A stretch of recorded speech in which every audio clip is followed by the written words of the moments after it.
আসসালামু আলাইকুম। আমি লেফটেন্যান্ট KSM ইন্তিসার ইনজামাম, বাংলাদেশ নৌবাহিনীর একজন। আজ আমি কোনো দলের না, কোনো সংগঠনের না, আমি আজকে জনগণ। আজকে আমি জুলুমকারীদের বিরুদ্ধে ডাক। আমাদের নেভাল একাডেমিতে ঢুকতেই শেখানো হয় আল্লাহর পক্ষে লড়াই করো।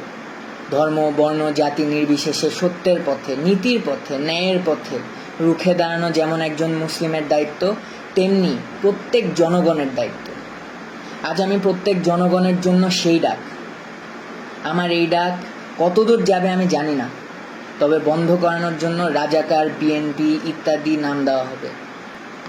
দাড়ি দেখে বলবে আমি জামাত শিবির, তবে আমি একজন বীর প্রতীক সন্তান।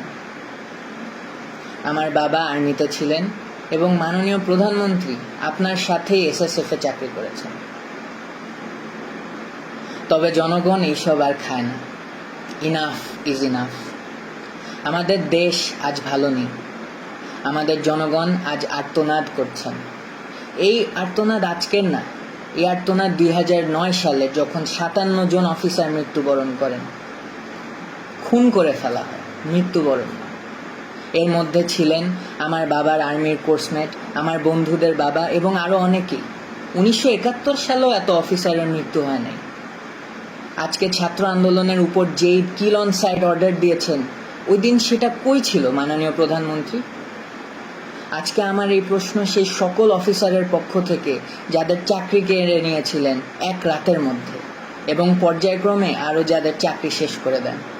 প্রত্যেকটা অফিসার এবং তাদের পরিবারের আতঙ্ক আমার মনে এখনো আছে। পিতৃহীন সন্তানদের কান্না কেউ ভোলে নেই। আজকে ছাত্রদের বিরুদ্ধে এবং জনগণের বিরুদ্ধে যে আচরণ, এই আচরণ কোথায় ছিল BDR জওয়ানদের সাথে? ছাত্রদেরকে রাজাকার ডেকে আপনার ছাত্রলীগকে লেলিয়ে দিয়ে কেমনে পারলেন? কিন্তু সেদিন অফিসাররা কিছু করতে চাইলে কোনো ধরনের সিদ্ধান্ত আপনি দিতে পারলেন না। তো আপনার 2012 সালের থেকে আপনার দাড়ি পরা ছেলে রাস্তায় দেখলেও তাকে তুলে নিয়ে যান। এমন অবস্থায় গিয়েছে যে আমার উচ্চপদস্থ কর্মকর্তা আমাকে বলছে তুমিও সাবধানে বাইরে যাও, তোমাকে দেখেও তুলে নিয়ে যাবে। তাইলে আপনি এবং আপনার সরকার কি মুসলিম বিদ্বেষী? যেখানে পুরো পৃথিবীর মুসলিমরা ইসলামোফোবিয়ার বিরুদ্ধে যুদ্ধ করছেন, আপনি এই মুসলিম গরিষ্ঠ দেশে ইসলামোফোবিয়া ছড়াচ্ছেন। আমার ভাইদের আত্মমর্যাদায় আঘাত করে মরিয়া করে দিচ্ছেন। সংখ্যালঘু ভাই যারা আছেন তাদের পুঁজি করে সংঘর্ষ লাগিয়ে তাদের ক্ষতি হতে দিয়ে ডিভাইড অ্যান্ড কনকোয়ার মতাদর্শ চালাচ্ছেন। আপনি বলেন ধর্ম যার যার, উৎসব সবার, তবে আজকে আমরা বলি ধর্ম যার যার, সংগ্রাম আমাদের সবার। সাগর রুনি দম্পতির একমাত্র সন্তান মাহির সারোয়ার মেঘ রাস্তায় দাঁড়িয়ে আছে পোস্টার হাতে, জীবনের নিরাপত্তা চাই। 2012 সালে তাদের বাসায় ঢুকে 6 বছরের শিশু মেঘের চোখের সামনেই তার মা বাবাকে নৃশংসভাবে খুন করা হয়েছে। তকিয়ের পিতা রফিউর রাব্বি এর পোস্ট। ছাদে খেলারত অবস্থায় 6 বছরের শিশু রিয়াকে আপনার পুলিশ খুন করেছে। আর 4 বছরের শিশু আহাদ 8তলার বাসায় বারান্দায় দাঁড়িয়ে বাহিরে তাকিয়েছিল, পুলিশ তাকেও খুন করেছে। সরকার যেমনভাবে মানুষের নিরাপত্তা দিতে ব্যর্থ, তেমনি আপনি আপনার আশেপাশের পোষাদের নিয়ন্ত্রণ করতে ব্যর্থ। আর আপনার শেখ পরিবার নিয়ে তো আর নাই বলি। প্রত্যেকটা মসজিদে জোরপূর্বক দোয়া করাচ্ছেন, আবার এরা এদের মতো সন্ত্রাসবাদ আচরণ চালিয়ে দেশের মানুষদের ক্ষতি করতেই আছে। ছোট ছোট বাচ্চাদের 2020-এ সুশীলদের ভিতর থেকে যারা সৎসাহসী প্রতিবাদী, এরা সবাই ক্ষতিগ্রস্ত। এবং তার সাথে যুক্ত হলো মেজর সিনহা এবং আবরার ফাহাদের হত্যা। এখন এসেছেন ছাত্র আন্দোলনের বিরুদ্ধে শুট করার বেআইনি সিদ্ধান্ত নিয়ে, এবং এর মধ্যে ডিফেন্সকে জড়িত করে আমাদের আত্মমর্যাদা এবং নৈতিকতার প্রশ্ন এনেছেন।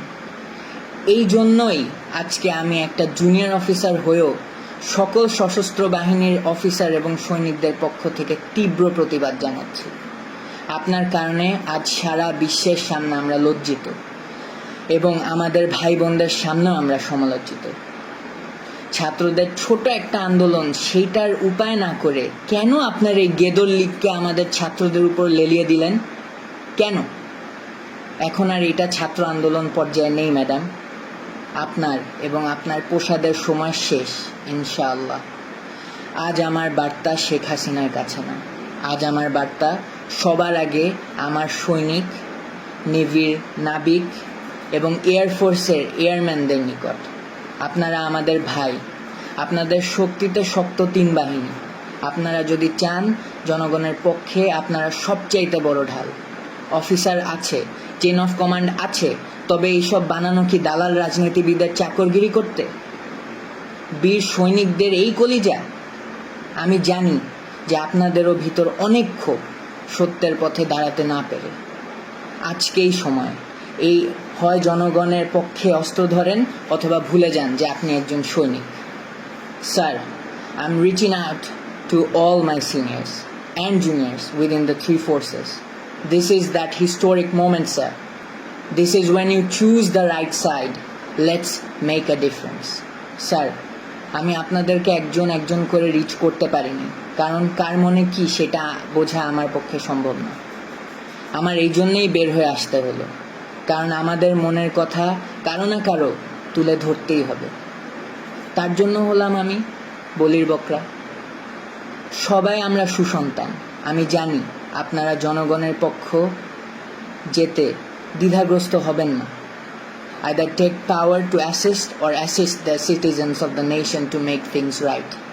স্যার, 3 বাহিনীর প্রধান স্যারদের নিকট কিছু কথা। জেনারেল আজিজ, বেনজির, হারুন, বিপ্লব কুমার, এদেরকে দেখেন এবং অন্যান্য সকল তাদের ফলেন পনদেরকে দেখেন। তাদের ব্যবহার শেষ, তাদেরকে টিস্যুর মতো ফেলে দেওয়া হয়েছে, যদিও তারা এককালে দুর্নীতি রাজার মতো করেছে। স্যার, সশস্ত্র বাহিনী কোনো পুতুল বাহিনী না। আজকে আপনাদের সিদ্ধান্তের উপর আমাদের পূর্বের এবং আগামীর আত্মমর্যাদা নির্ভর করে।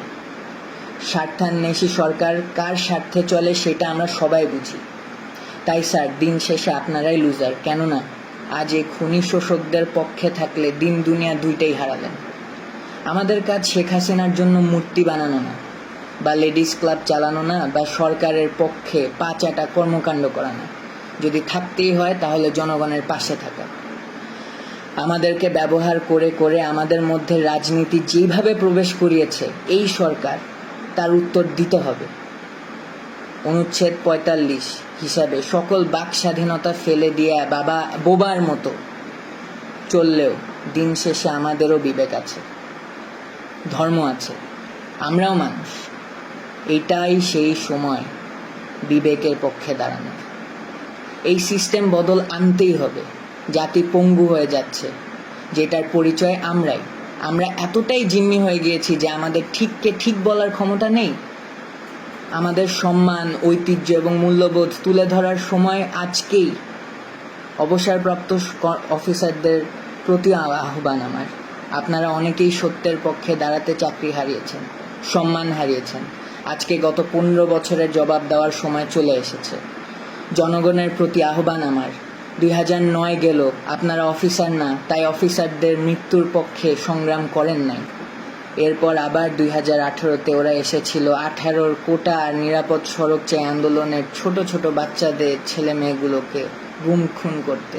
এবারও আপনি কিছু বললেন না, কারণ এই ছেলে মেয়েগুলো আপনার সন্তান না। 2020-এ ওরা আবার এসেছিল সুশীলদের ভিতর থেকে, যারা সৎসাহসী প্রতিবাদী, তাদেরকে গুম খুন করতে। তারপরে আপনি কিছু বলেননি, কারণ আপনি ওদের মতো সুশীল না। এখন 2024-এ ওরা এসেছে আপনাদের নিজেদের সন্তানদেরকে গুম খুন করতে। এখনো আপনারা বলছেন আপনার সন্তান না? যেদিন আপনার সন্তান হবে সেদিন পর্যন্ত অপেক্ষা করবেন? তাইলে আপনার ইচ্ছা 6 বছরের রিয়ার মতো আপনার বাচ্চা ছাদে ঘুরতে গিয়ে গুলিবদ্ধ হোক, এবং আবু সাইদ, মুগ্ধ, রাইহান, তানভীর, হৃদয় ও ওমর আরও অনেকের সন্তানের মতো আপনার ছেলে রাস্তাঘাটে মার খেয়ে গুলিবদ্ধ হয়ে পড়ে থাকুক, পুলিশের আর্মার্ড গাড়ির উপর মরে পড়ে থাকুক, যার লাশকে ঘরের ময়লার মতো ফেলে দিবে রাস্তার উপর। আপনার ছেলে নিরস্ত্র হয়ে কোনো বিল্ডিংয়ে ঝুলে আশ্রয় নিয়ে থাকা অবস্থায় এই খুনি সরকারের লোক এসে নির্দ্বিধায় গুলিবদ্ধ করে মেরে ফেলবে, এইটা চান? শিশু আহাদ এর মতো গুলিবদ্ধ হয়ে আপনার কোলের মধ্যে শেষ নিঃশ্বাস ত্যাগ করার সময় বলবে, বাবা তোমার বুকেই থাকবো আমি, তখন আপনার টনক নড়বে? এটা না চাইলে ধর্ম বর্ণ নির্বিশেষে রাজপথে আসেন। জনগণের সাথে মিলে সশস্ত্র বাহিনী এই দাবি পূরণের জন্য জনগণের সুরক্ষা নিশ্চিত করবে এবং জনগণের স্বার্থে অস্ত্র ধরবে, এইটাই আমার প্রত্যাশা। আপনারা মনে রাখবেন, বহিরাগত শক্তি এখন দেশে বিদ্যমান। তারা অনেক উপায়ে দুই পক্ষের মধ্যে সহিংসতার সৃষ্টি করতে সন্ত্রাসী কর্মকাণ্ড চালাবে এই খুনি সরকারকে টিকায় রাখতে। তাই ছন্নছাড়া হবেন না, সবাই রাজপথে নামেন। আমাকে অনেকেই বলেছে, বাঙালি এই বাঙালি সেই, দেখবি পিছে কেউ আসবে না, তুই একাই মরবি, তোর গোষ্ঠী সহ মরবি। তোর নেভির এবং এয়ারফোর্সের অফিসারদের এমনিই নাই কলিজা এবং সংখ্যাও কম। তোর আর্মির বাপেদের 2009-এর পর রক্ত শুকিয়ে গাদ্দারি রক্ত হয়ে গিয়েছে, আরও কত কি। আমি কি বলেছি জানেন? আমি বিশ্বাস করি এই দেশে এখনো ঈমান বেঁচে আছে, দেশে এখনো বিবেক বেঁচে আছে, আমার বিশ্বাস বেঁচে আছে। এবং আমার বিশ্বাস যে আমার মতো সবার বিশ্বাস বেঁচে আছে এবং থাকবে। রিজিকের মালিক আল্লাহ। মনে রাখবেন, আল্লাহর পক্ষ থেকে সাহায্য এবং আসন্ন বিজয়। আমি জনগণের পক্ষে, আমি যাচ্ছি তাদের সাথে যোগ দিতে। হারানোর অনেক কিছু, তবে আজকে মুসলিম হিসাবে পাওয়ারও অনেক কিছু। আমার সশস্ত্র বাহিনীর ভাইদের কাছে আমার শেষ রিকোয়েস্ট, আজকে আল্লাহর জন্য হলেও আসেন দেশকে বাঁচাতে এই খুনিদের হাত থেকে। এটা হলো 50 বছর পূর্তির এক তকমা স্বাধীনতার। এই তকমা আমি খুলে ফেললাম। এরপরে যতগুলো তকমা লাগবে প্রত্যেকটা বুলেটের এক একটা রক্তের দাগ হিসেবে তকমা। ফি আমানিল্লাহ।